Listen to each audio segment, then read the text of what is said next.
નમસ્કાર, આપની સાથે હું છું વિધાતા। પીએમ મોદી ગુરુદ્વારા જઈને માથું ટેકવ્યું છે। દિલ્હીના શીશગંજ ગુરુદ્વારામાં તેઓ પહોંચ્યા હતા અને શીશ ઝુકાવ્યું છે। કોઈપણ સુરક્ષા વગર પીએમ મોદી ત્યાં પહોંચ્યા। ગુરુદ્વારા આજે પહોંચીને તેમણે માથું ટેકવ્યું। આજે ગુરુ તેગ બહાદુરનું 400મું પ્રકાશ પર્વ છે, ત્યારે શીખ સમુદાય પર્વની ઉજવણી કરી રહ્યું છે। તો બીજી તરફ પીએમ મોદી પણ પહોંચ્યા હતા દિલ્હીના શીશગંજ ગુરુદ્વારામાં, જ્યાં તેમણે માથું ટેકવ્યું। મહત્વની વાત એ છે કે પીએમ જ્યારે પહોંચ્યા ત્યારે કોઈપણ સુરક્ષા નહોતી અને સુરક્ષા વગર જ તેઓ ગુરુદ્વારા પહોંચ્યા।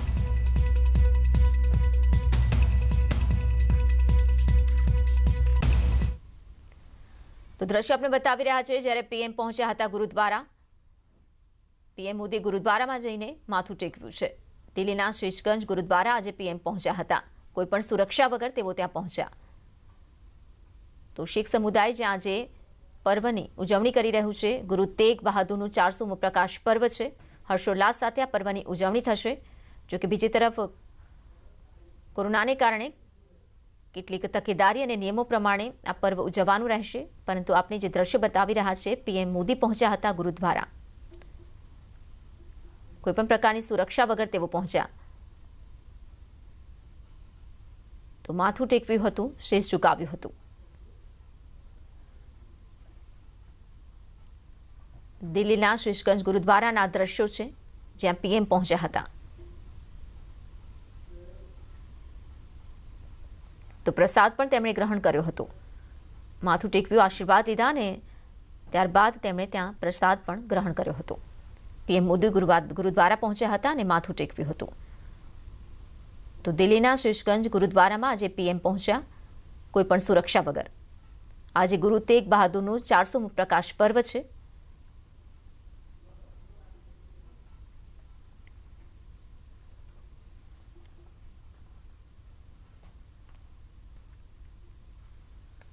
અને હવે વાત કરીએ કમોસમી વરસાદની।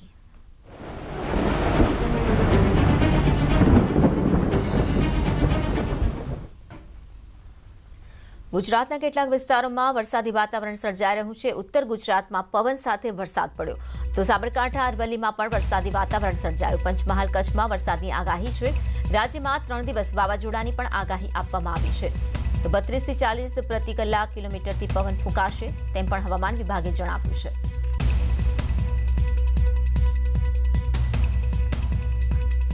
કચ્છમાં કમોસમી વરસાદનો દોર યથાવત છે। ભુજ તાલુકાના સરહદી કુરણ ગામમાં વરસાદ વરસ્યો, કરા સાથે કમોસમી વરસાદ પડ્યો હતો। તો એક તરફ જ્યાં હવામાન વિભાગે વરસાદની આગાહી કરી છે, ત્યારે ભુજનું વાતાવરણ વરસાદી બની રહ્યું, કરા સાથે વરસાદ વરસ્યો હતો।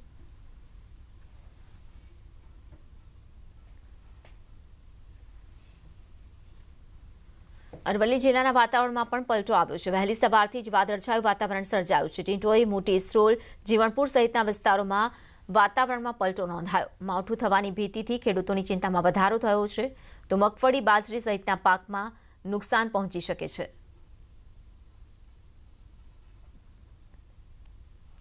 સાબરકાંઠા જિલ્લામાં મોડી રાતથી વાતાવરણમાં પલટો જોવા મળ્યો છે। હિંમતનગરમાં રાત્રિ દરમિયાન વીજળી સાથેના વાદળોનો ગડગડાટ સાંભળવા મળ્યો। હિંમતનગરમાં રાત્રિ દરમિયાન પવન સાથે સામાન્ય વરસાદના છાંટા પણ પડ્યા। તો વહેલી સવારથી જ આકાશમાં કાળા ડિંબાંગ વાદળો ઘેરાયા છે।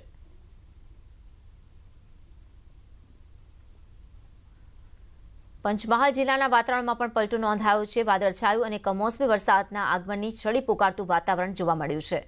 વહેલી સવારે ભારે ઉકળાટ બાદ ઠંડા પવનો સાથે વાતાવરણ બદલાયું છે।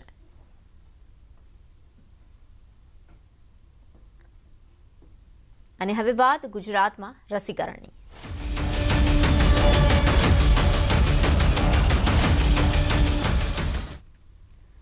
આજથી ગુજરાતમાં 18 વર્ષથી વધુની ઉંમરના લોકો માટે રસીકરણ શરૂ થઈ રહ્યું છે। રસીકરણના આ મહાઅભિયાન માટે 2.5 કરોડ વેક્સિનનો ડોઝ મંગાવાયો છે। જ્યાં વધુ સંક્રમણ છે તેવા 10 જિલ્લાઓમાં રસીકરણ તેજ કરાશે। અમદાવાદ, સુરત, વડોદરા, રાજકોટ, ભાવનગરમાં રસીકરણ થશે। આ ઉપરાંત જામનગર, ભરૂચ, મહેસાણા, કચ્છ, ગાંધીનગરમાં પણ રસીકરણ કરવામાં આવશે।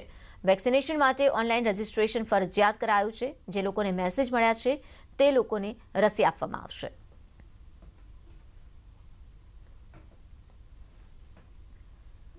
કોરોનાની આ ત્રાસદીમાં દર્દીઓ ગંભીર ટ્રોમામાંથી પસાર થઈ રહ્યા છે। કેટલાક એવા કેસ પણ સામે આવ્યા છે જ્યાં દર્દીઓના મોતનું કારણ જીવન પરથી ભરોસો ઉઠી જવો હતો। ત્યારે રાજ્યની કેટલીક હોસ્પિટલમાં દર્દીઓના હિલિંગની તસવીરો સામે આવી છે, જેને જોઈને તમારું મન પણ પ્રફુલ્લિત થઈ જશે। આ વિડીયો બનાસકાંઠાના ડીસાના કોવિડ સેન્ટરનો છે, જ્યાં દર્દીઓનો ઉત્સાહ વધારવા ડોક્ટર્સે ગરબા અને ડાન્સ કરાવ્યા। જીજી માળી સંકુલ કોવિડ કેર સેન્ટરમાં દર્દીઓ એટલા ઉત્સાહથી ગરબા રમ્યા કે કોરોના ભૂલી ગયા। કોરોના દર્દીઓ ગંભીર ટ્રોમામાંથી પસાર થઈ રહ્યા છે, ત્યારે તબીબો આ રીતે દર્દીઓને હીલ કરાવી રહ્યા છે। સાથે જ અહીં 6 દર્દીઓએ કોરોનાને હરાવતા તેમને સન્માનપૂર્વક વિદાય આપવામાં આવી।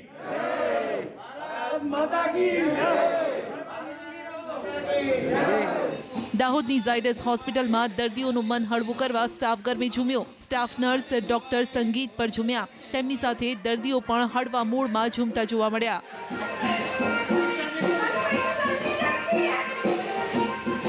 આ તરફ અમદાવાદની એસવીપી હોસ્પિટલમાં સામૂહિક પ્રાર્થના કરવામાં આવી। દર્દીઓ ઝડપથી સ્વસ્થ થાય, મહામારીનો અંત આવે માટે કોરોના વોર્ડમાં પ્રાર્થના કરાઈ। હોસ્પિટલનો સ્ટાફ પણ પ્રાર્થનામાં જોડાયો અને દર્દીઓનું મનોબળ વધાર્યું।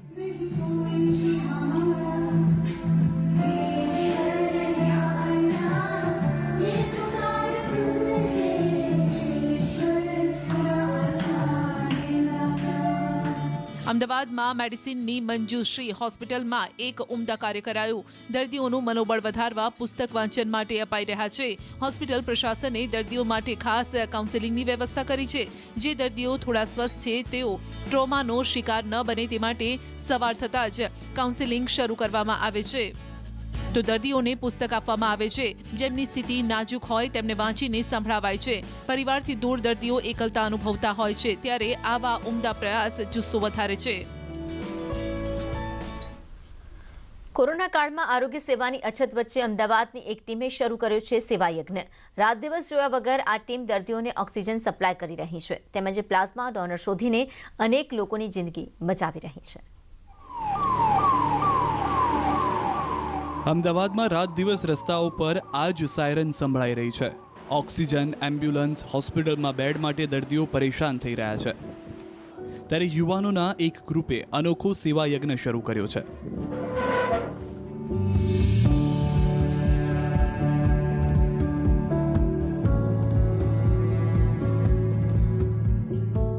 અમદાવાદમાં છેલ્લા 15 દિવસથી દિવસ રાત તડકો છાયો જોયા વગર ટીમ સેવા યજ્ઞ દર્દીઓને વિનામૂલ્યે ઓક્સિજન સપ્લાય કરી રહી છે। સાથે જ કોરોનાના દર્દીઓને સારવાર માટે પ્લાઝમા થેરેપી કરાઈ રહી છે। ત્યારે સેવા યજ્ઞ ટીમે પ્લાઝમા બેંક શરૂ કરી છે। અત્યાર સુધીમાં 80થી વધુ પ્લાઝમા ડોનર શોધીને દર્દીઓને નવું જીવન આપ્યું છે। અત્યાર સુધીમાં છેલ્લા 5-7 દિવસની અંદર પ્લાઝમા 10 દિવસમાં ચાલુ કર્યું છે, તો છેલ્લા 5-7 દિવસમાં 300થી વધુ લોકોને અમે 350થી વધુ લોકોને અમે પ્લાઝમા આપી શક્યા છે।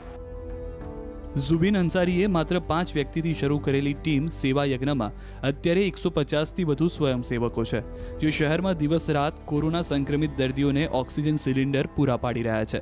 આ ટીમ શહેરની 3 હોસ્પિટલમાં રોજના 150થી વધુ ઓક્સિજન સિલિન્ડર પૂરા પાડે છે।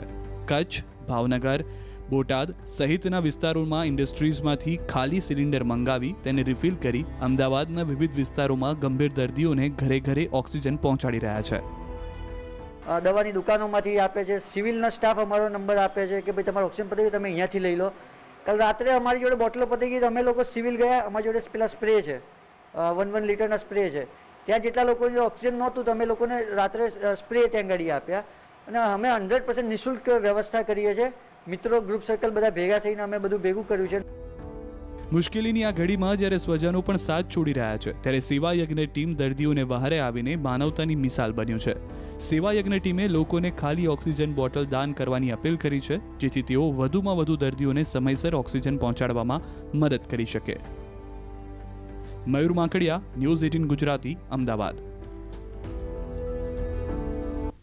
ભરૂચ આગકાંડ મામલે તપાસના આદેશ આપવામાં આવ્યા છે। મુખ્યમંત્રીએ તપાસના આદેશ કર્યા છે। 2 સિનિયર આઈએએસ અધિકારીને આ અંગેની તપાસ સોંપવામાં આવી છે। ઉલ્લેખનીય છે કે ખૂબ જ ગંભીર અને હોનારત કહી શકાય આગની આ ઘટના। ત્યારે આગકાંડ મામલે જ્યાં નોંધ લેવામાં આવી છે, મુખ્યમંત્રીએ તપાસના આદેશ આપ્યા છે। આ સાથે સાથે જે મૃતકો છે તેમના પરિવારજનોને પણ ચાલાકની સહાયની જાહેરાત કરી છે।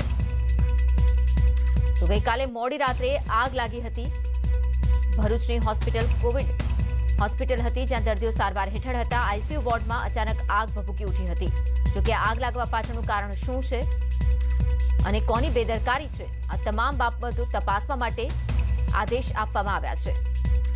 માહિતી આપશે સંવાદદાતા કીર્તેશ. કીર્તેશ, આગકાંડ જે થયો છે ભરૂચમાં, તે મામલે મુખ્યમંત્રીએ તપાસના આદેશ આપ્યા છે. શું વધુ જાણકારી?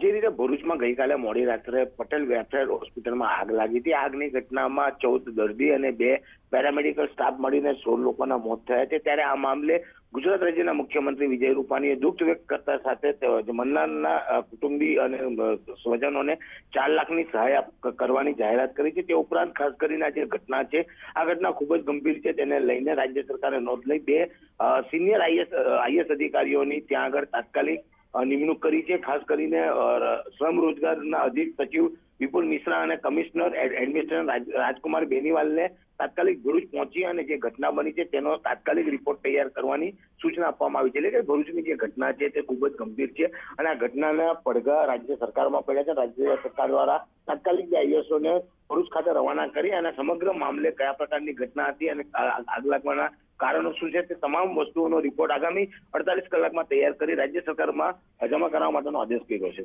જી કીર્તેશ, આ સિવાય અત્યારની તપાસ જે અધિકારીઓ વહેલી સવારે પહોંચ્યા હતા, ઘટના બન્યા બાદ જે રિપોર્ટ હતો તે પણ શરૂ કરવાની જે કામગીરી હતી તે જોવા મળી હતી. આ કામગીરી દરમિયાન શું વિગતો નોંધવામાં આવી છે?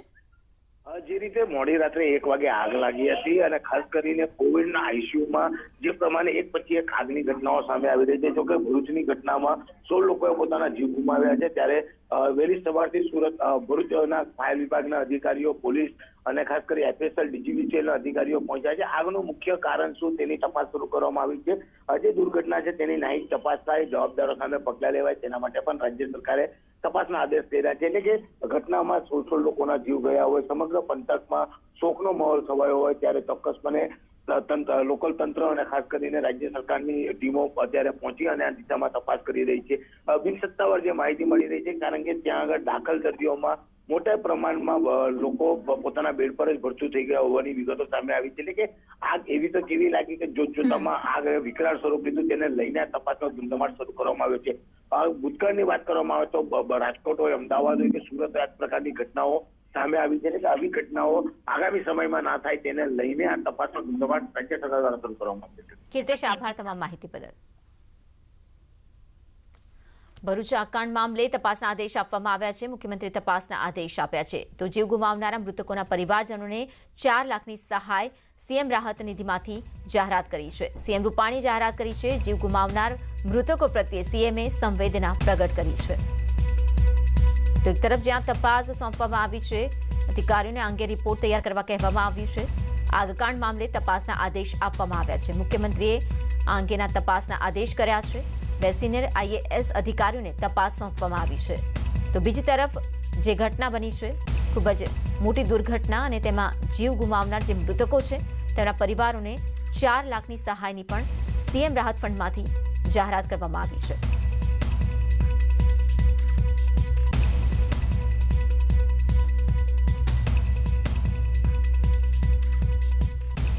તો ગઈકાલે મોડી રાત્રે આગ લાગી હતી. કોવિડ હોસ્પિટલના આઈસીયુ વોર્ડમાં આગ પ્રસરી હતી, જ્યાં કેટલાક દર્દીઓ જે સારવાર લઈ રહ્યા હતા ત્યાં જ ભરતું થયા હતા. પરંતુ આ ઘટનામાં કોની બેદરકારી છે, કેવી રીતે ખરેખર આગ લાગી હતી, આ તમામ કારણો જે છે તે જાણવા માટે તપાસના આદેશ આપવામાં આવ્યા છે. મહત્વના સમાચારો સાથે પાછા ફરીએ એક બ્રેક બાદ.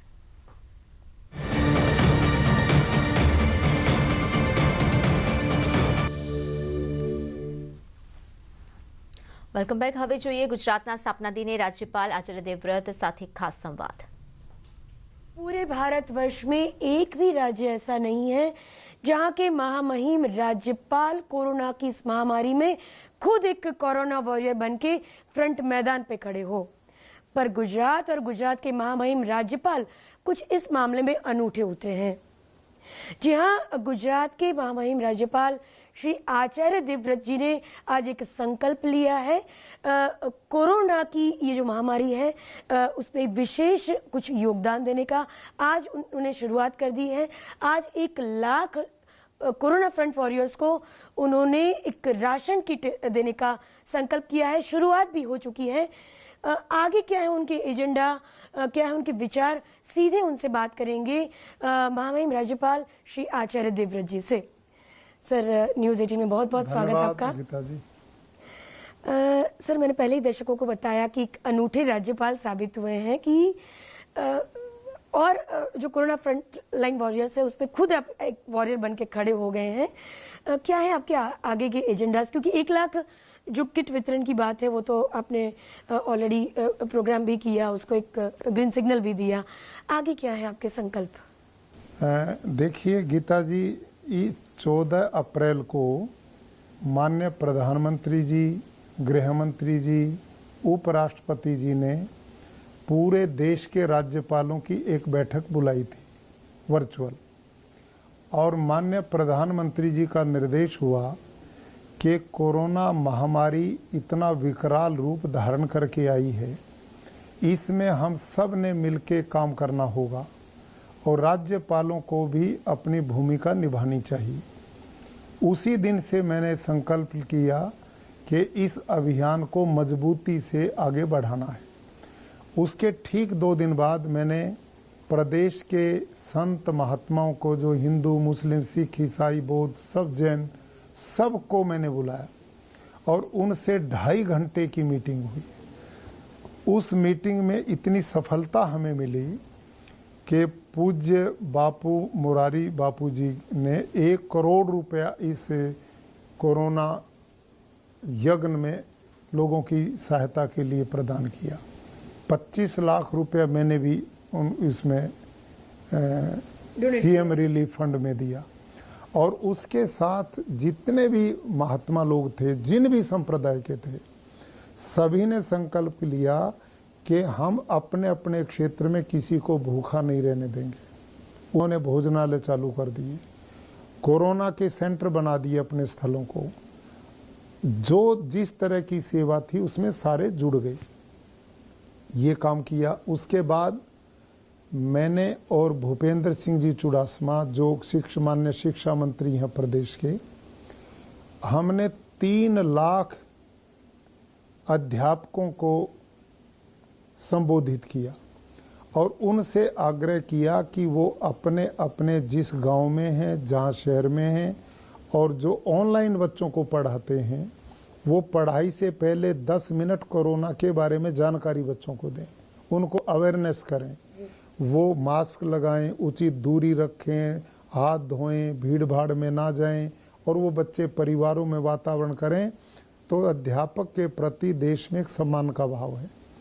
जहां भी अध्यापक है वो इस मिशन के साथ में जुड़े, और उन्होंने इस मिशन को आगे बढ़ाना शुरू कर दिया।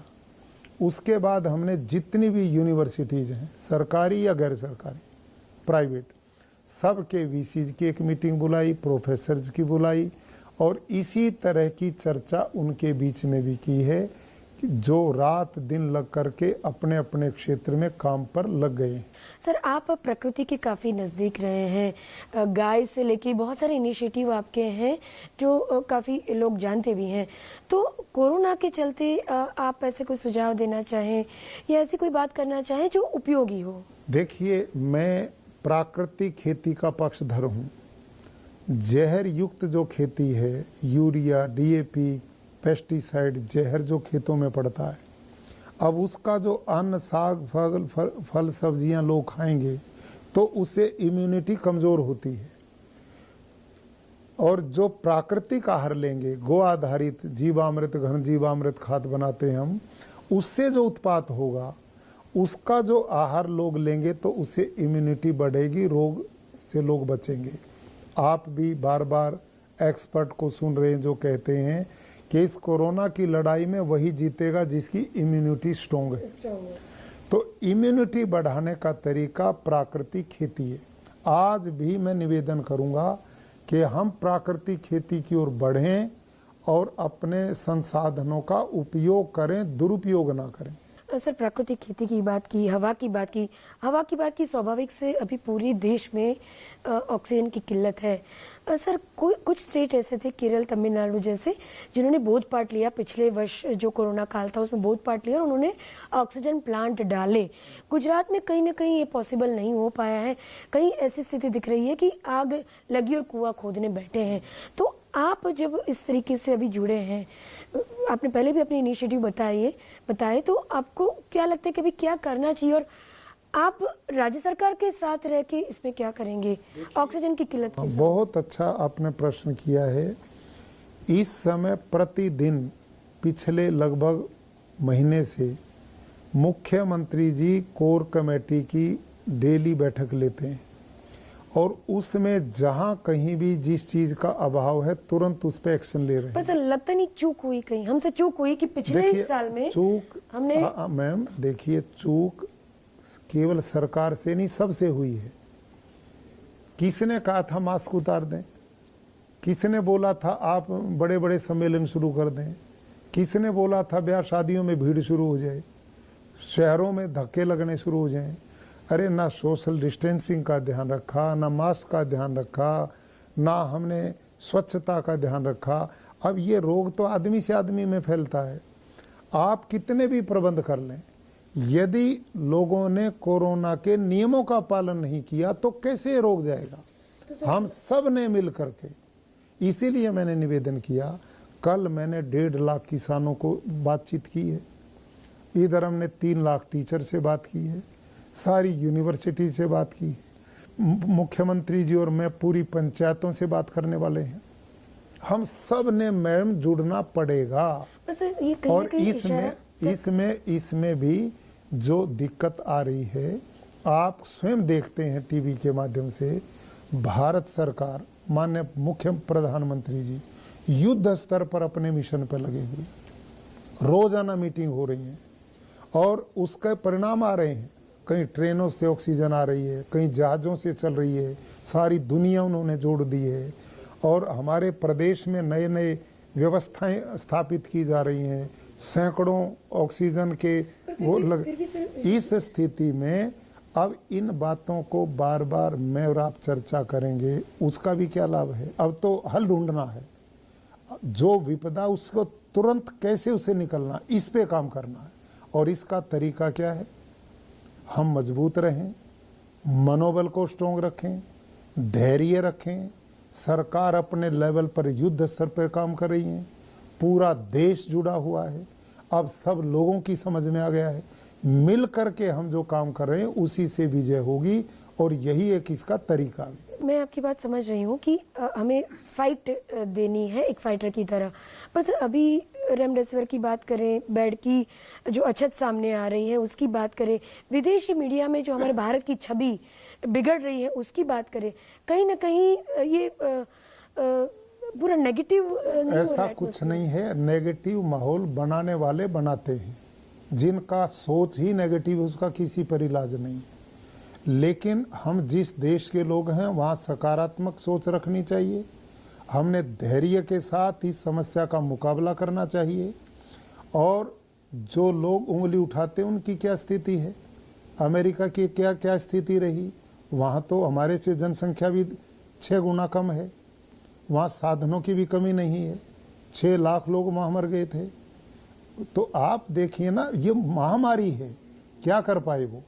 ऐसी स्थिति में हमारे देश ने, माननीय प्रधानमंत्री जी ने कितनी तत्परता के साथ डिसीजन लेकर के पूरे देश को इस महामारी से पिछले साल बचाया।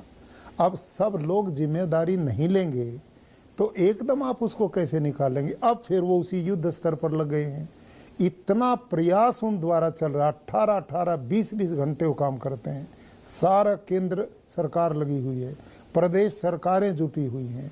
हम निश्चित रूप से इस पर विजय पाएंगे और बहुत जल्दी इसके परिणाम सामने आएंगे। सर आखिरी सवाल, आपने कहा कि हल की दिशा में सोचना है, एक पॉजिटिविटी रखनी है। जो अभी समस्या है मैंने आपको बताया, उसको दोबारा नहीं कहना चाहूंगी, एक शब्द कह देती हूँ कि जैसे इंजेक्शन की अछत है या बेड की किल्लत है, कहीं न कहीं अव्यवस्था का माहौल है बिकॉज ऑफ महामारी। पर उसका सॉल्यूशन आपके नजरिए से अभी शॉर्ट फॉर्म में क्या वो तुरंत चल रहा है। नए नए डेली हॉस्पिटल के बेड बढ़ाए जा रहे हैं, नए हॉस्पिटल बन रहे हैं। मुख्यमंत्री जी ने रिलायंस से बात की, 1000 बेड का हॉस्पिटल जामनगर में तुरंत तैयार। सर लेट नहीं हो गए थोड़े? और ये सब कुछ तैयार। आपको पता था ये आएगी महामारी? आपको पता था क्या ऐसे आएगी? सर पिछले साल में क्या क्या दिक्कत पैदा हुई, एकदम संभाल लिया उसको। अब भी संभाल रहे हैं। हमने पॉजिटिव सिस्टम रखना चाहिए। और देखिए, लापरवाही गलत है। जब रात दिन प्रयास चल रहा तो आप इसका पॉजिटिविटी समाज के लोगों में जानी चाहिए, उनमें विश्वास पैदा हो। हमारे लिए प्रबंध हो रहे हैं, नई नई व्यवस्थाएं हो रही हैं और ये हो रही हैं, और देखना आप कुछ ही दिनों में आपको परिणाम अनुकूल मिलेंगे। सर, हमारे साथ बात करने के लिए बहुत बहुत धन्यवाद। तो ये थे महामहिम राज्यपाल श्री आचार्य देवव्रत जी। उन्होंने कहा कि महामारी एक मुसीबत जो विपदा आई है वो सिर्फ भारत देश के लिए नहीं है, पूरी दुनिया के लिए है, पर इसका एक ही उपाय है, सकारात्मकता। तो सकारात्मकता से जुड़े रहें। न्यूज़ 18 गुजराती, गांधीनगर।